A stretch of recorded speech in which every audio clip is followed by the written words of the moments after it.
He does.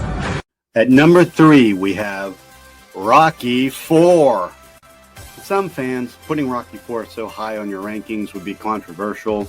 It's the movie that has the least amount of story, plot, or character development. Hell, the movie is 50% training montage. And while I acknowledge all of those criticisms are valid, I'll just say this. There is a reason that this one was everyone's favorite Rocky movie as a kid. Quite possibly the most testosterone-laced film ever put to screen, it also was a passion project, and some might even say a vanity project of Sylvester Stallone, as he really abused himself to get in the phenomenal shape he was able to achieve here. The film is not without its odd creative decisions, such as the sex bot that Paulie receives as a birthday present. Thanks, honey. You're welcome. See you, sport. She loves me. Oh.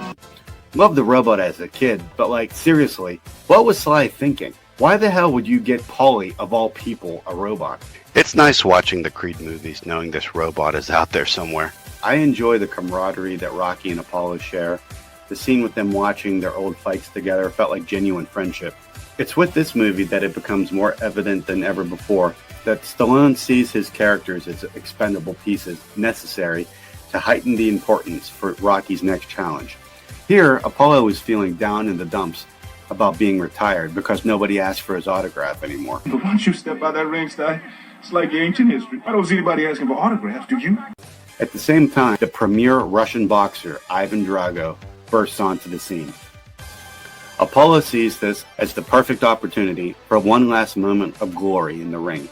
Despite being reluctant about the fight at first, Rocky eventually agrees to train Apollo, which is probably a miscalculation, seeing that Drago is depicted as having punching power measuring 2,150 pounds per square inch, which translates to more than 4 tons. That's just insane. That's like getting hit by a Mack truck, or, according to the internet, getting punched by the mantis shrimp. Apollo is all smiles before the bell, adorned with his Uncle Sam getup he wore in the original Rocky, dancing alongside James Brown in one of the most iconic sequences of the franchise. The exhibition fight turns into a squash match, with Drago completely decimating the former heavyweight champ, which results in his untimely demise. A lot is made here of Rocky not throwing in the towel to stop the fight, but I think we are blaming the wrong guy here. Like, see this guy right here? It's his actual job to stop fights if one of the fighters is put in a perilous position. Like, he actually gets paid money to do it. And he just watches idly by as Apollo continues to get jackhammered in the face. I don't know. If I'm Mrs. Creed, I'm filing charges against this ref. So Rocky decides he's going to fight Drago, despite the boxing commission not sanctioning the bout, which results in Rocky getting stripped of the heavyweight championship. He also announces that there will be no fighter's purse in this fight, no money, and that the fight will take place in Russia on Christmas Day. Are you nuts? I don't know, wasn't there anything else they could do to Rocky to make this fight suck harder? Maybe put Robert in the cage over a tank of sharks under the threat of dropping him in unless Rocky wins? Like, sheesh. Adrian tells Rocky for the first time that she doesn't have confidence in him winning. You can't win! Which results in a late night car ride and the first of many montages, as Rocky thinks about his past and everything he and Apollo had been through up until that point. Let me tell you, this montage still goes through my mind each and every time I drive through a tunnel. People like to complain about this movie because 32% of the film is made up of montages. Apparently there are 8 montages in the movie. I never really stopped to count. It would be a valid criticism, except the montages work so well to depict Rocky's mental state and catapult us into the action as both Rocky and Drago train for the fight.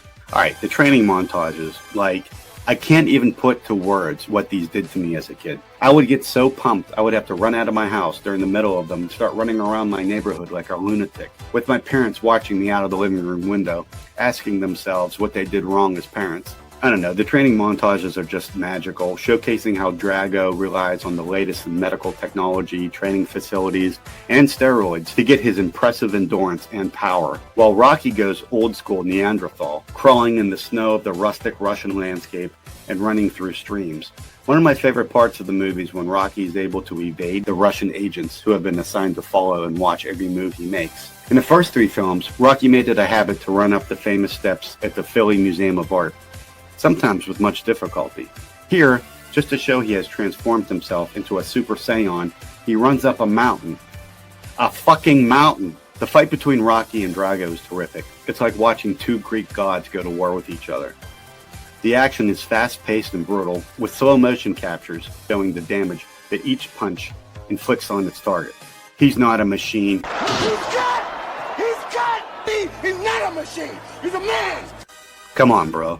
Chills. The fight, as visceral and entertaining as it is over the top ridiculous to boot, with Rocky constantly getting knocked down, getting back up without a standing 8 count, only to promptly get knocked down again.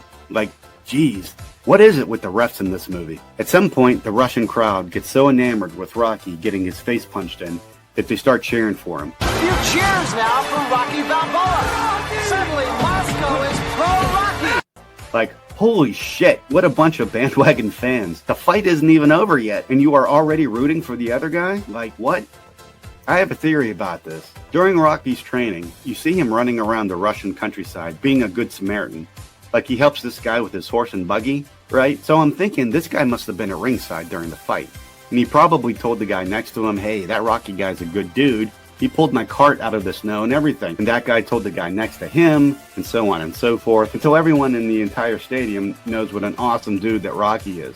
Okay, nah, there is no explanation for this. There is no way Russian boxing fans would just abandon one of their own like that. It makes 0 sense. Even though Rocky is trailing on all scorecards, he is able to knock Drago out during the final round to gain a measure of justice for Apollo and put a stop to communism as we know it. Rocky even makes an impassioned speech at the end to try to avert global nuclear warfare. Fight. I've seen a lot of changing. There were 2 guys killing each other, but I guess that's better than 20 million. Все его сознание было проникнуто. I understand why this movie is kind of looked down on today. It's ridiculous, it's cheesy, it's loud, it's obnoxious, it's short on actual substance and or story, which is why 30% of the movie is montages. But you know what else it is? Awesome as fuck. It's one of the most memorable movies in the entire franchise. I love it.